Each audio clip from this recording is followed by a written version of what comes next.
So let's get right into it. I was just playing this tune by yourself and Nation and the episode. It's such a great tune.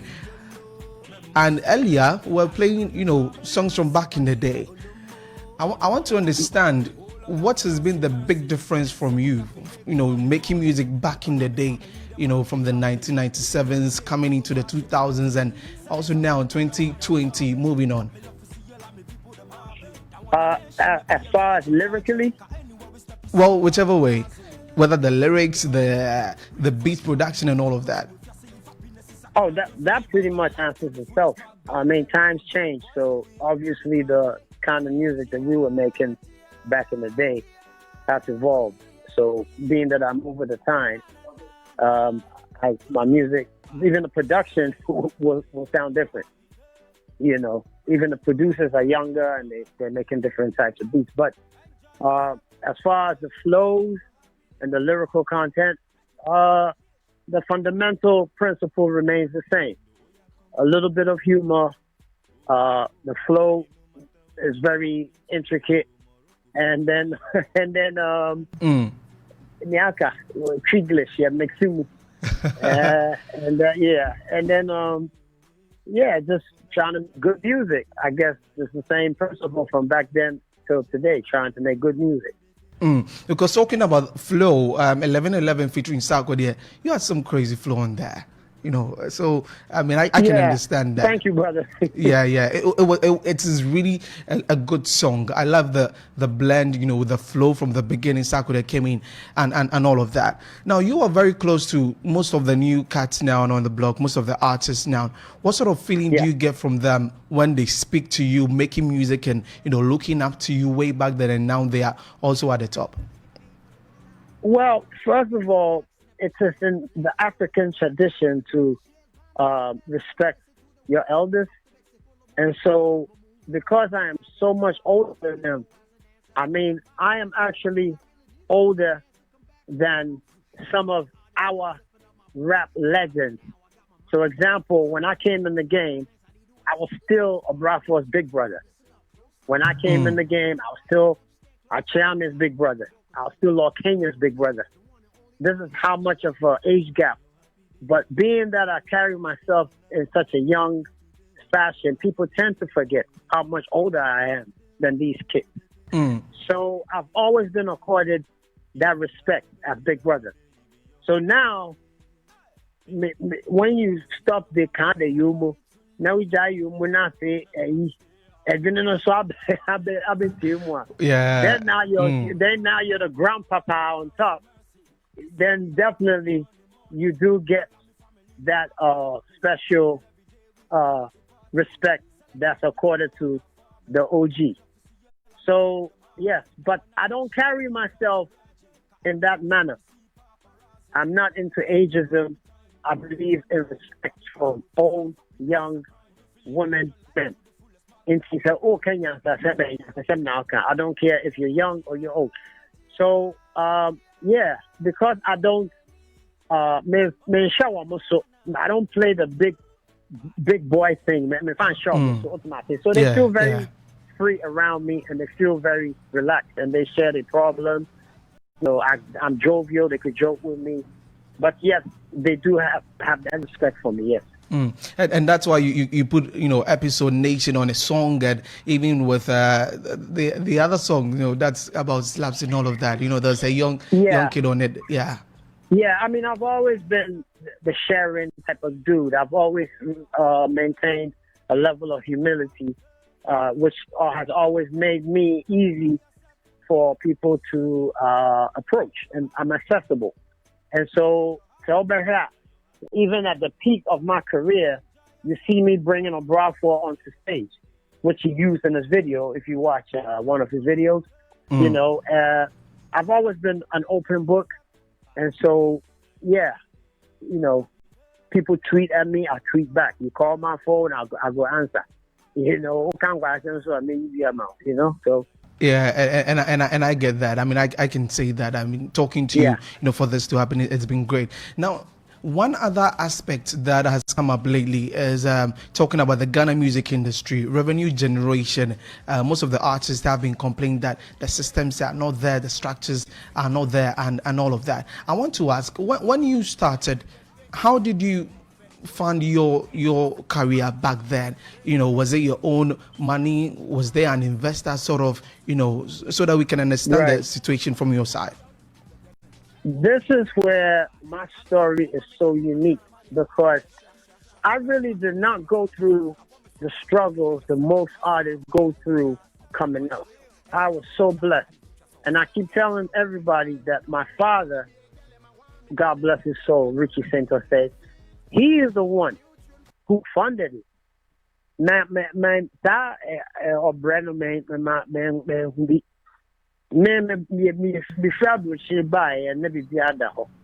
what can I say? Yeah. Even the very studio that I use, my father built for me. What can I say? The original that I've been on in there, Kasana Yampa. Intimeno, Insha, So I was very blessed. I had different challenges, but I definitely had home support and I had a steady support system. So I never came into the music for money. My story is similar to Davido, but except that Davido's father is way more richer than my father. But So time I'm starting the career and not yet. I'm a struggle. But say I can't say Hiplife, the best, Debbie. Me buy a number of people are hitter of, in fact, never be a cost. So when you tell my story, haven't you noticed every time my story is being told, there's never anybody that says, Reggie owes me or I started Reggie. Nope. Yeah. Hold to that. Yeah. My story begins with me and my family and boom. And that's it. So it was never about making music to make money? What y'all say? It was never about making music to make money? No. I love music. I've always been a popular kid. I've always been artistically inclined. I started and I'm a dancer. Then I went to martial art. In fact, I started martial art. Then I started dancing and I started making music. Music was always in my house. And I never lacked. I never came into... I've had jobs. Maya Juma or McDonald's or Abuche, Maya Juma or other places to make money. But when I started to make music, it was never about money. It was about, this is what I love to do. I can do it. And I wanted to share it. And that was it. Then you've never really cared about, getting royalties and all of that? No, that's a different topic. What is owed to you is totally different. Okay. That's something that's owed to you. I have never taken anything from you or anybody that wasn't mine. And so it's only right that what is mine is given to me. So yes, I do care about all of the above. And of course, being that I'm an elder and on the forefront, I would like for all my comrades to be able to feed their families. I'm not one of those artists who, when I got big or when I get big, I start to brag about everything that I have and shit on people, excuse my language. That's not me. My thing has always been to empower young black Africans, young Africans in Africa. And that's what Hiplife was designed for. Hiplife, said, they create jobs. The devil works the idle hand. No, look at what Hiplife did for all of these kids. It's an amazing, it's an amazing story. It's a beautiful success story that needs to be told over and over. Employment, a lot of employment was created. Right down from the very radio station that you sit in, to television, to everything. Ultimately. Yeah. Yeah. Okay, so now that the artists are complaining that the situation is not too good when it comes to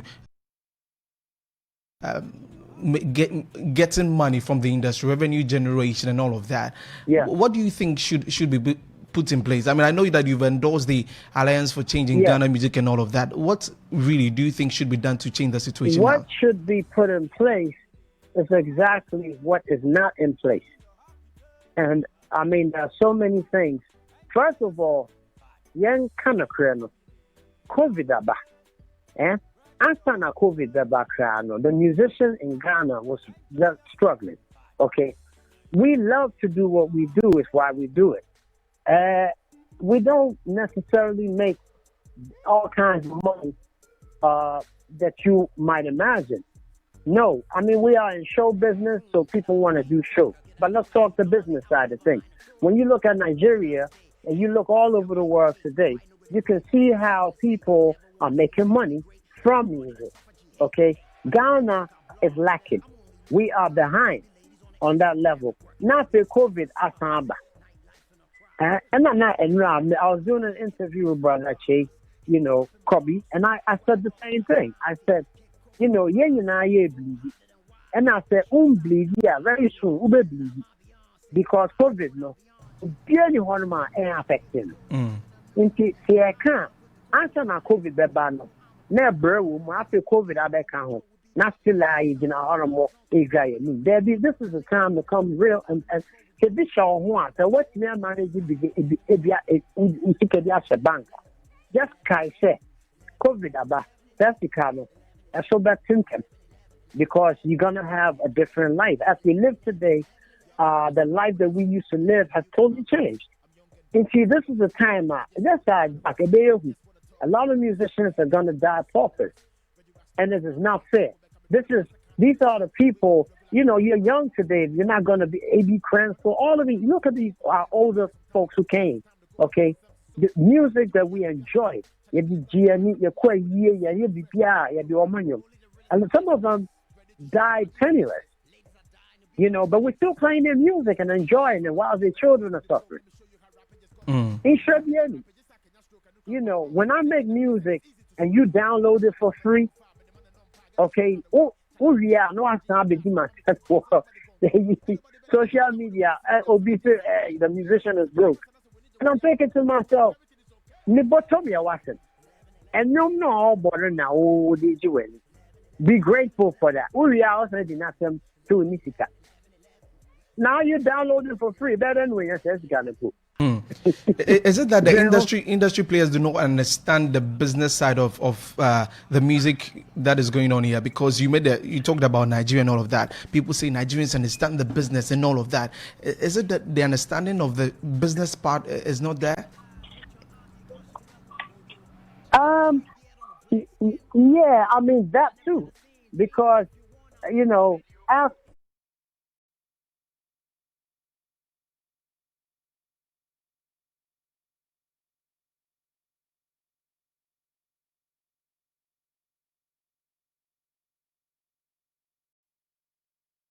we sorry, I was just distracted for a minute. Way. Yeah, I was asking that is it that the understanding is not there? Looking at our fellow brothers and sisters in Nigeria and the entertainment industry, you see how far they are going, the investment into their works and all of that. Is that in Ghana the understanding of the show business, the business aspect is not there? Oh, okay. Yes and no. There are people who are in positions who can definitely affect change. Okay, and then of course there is the lack of knowledge. There's a lot of ignorance and a level of arrogance, and it's a combination of all of the above that brings us to where we are. However, to teach to each, knowledge reigns supreme, wisdom is priceless.